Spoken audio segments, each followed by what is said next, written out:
Following his summit with this year's G7 host, British Prime Minister Boris Johnson, a major announcement from U.S. President Joe Biden. The United States will purchase 500 million doses of Pfizer's COVID-19 vaccine to donate to nearly 100 nations that are in dire need in the fight against this pandemic.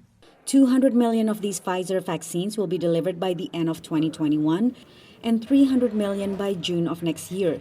They are in addition to the 80 million already committed by the U.S. to be delivered by the end of the month.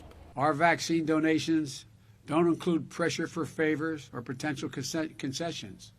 We're doing this to save lives, to end this pandemic.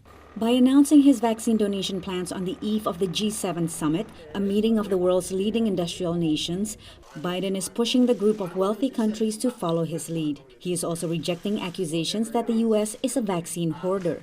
He's trying to signal that America isn't intensely parochial and inward focused, which I think has been a deep concern not only through the Trump years, but quite frankly through the pandemic, when for so long the United States just simply wasn't sharing the vaccine. So I think this is, he's come under pressure globally to do this, to take a leadership role. Hours after Biden's announcement, Johnson said Britain would give at least 100 million surplus vaccine doses. He expects the G7 to agree to donate 1 billion doses during the summit, scheduled to begin Friday. Pfizer makes mRNA vaccines, produced not by using weakened forms of the virus, but by using the pathogen's genetic codes. So far, data show that none of the existing variant strains has escaped the protection provided by our vaccine.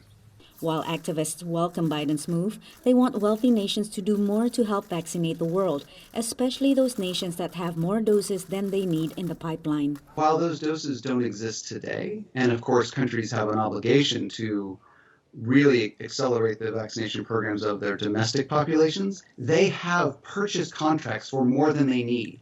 They need to negotiate now to direct those surplus doses to countries in need. This is the urgent thing that the G7 needs to agree.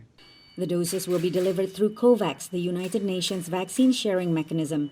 It will cost American taxpayers $3.5 billion, $2 billion of which will be paid with funding already pledged to COVAX. Traveling with the president at the G7 in Cornwall, Patsy Widakuswara, VOA News.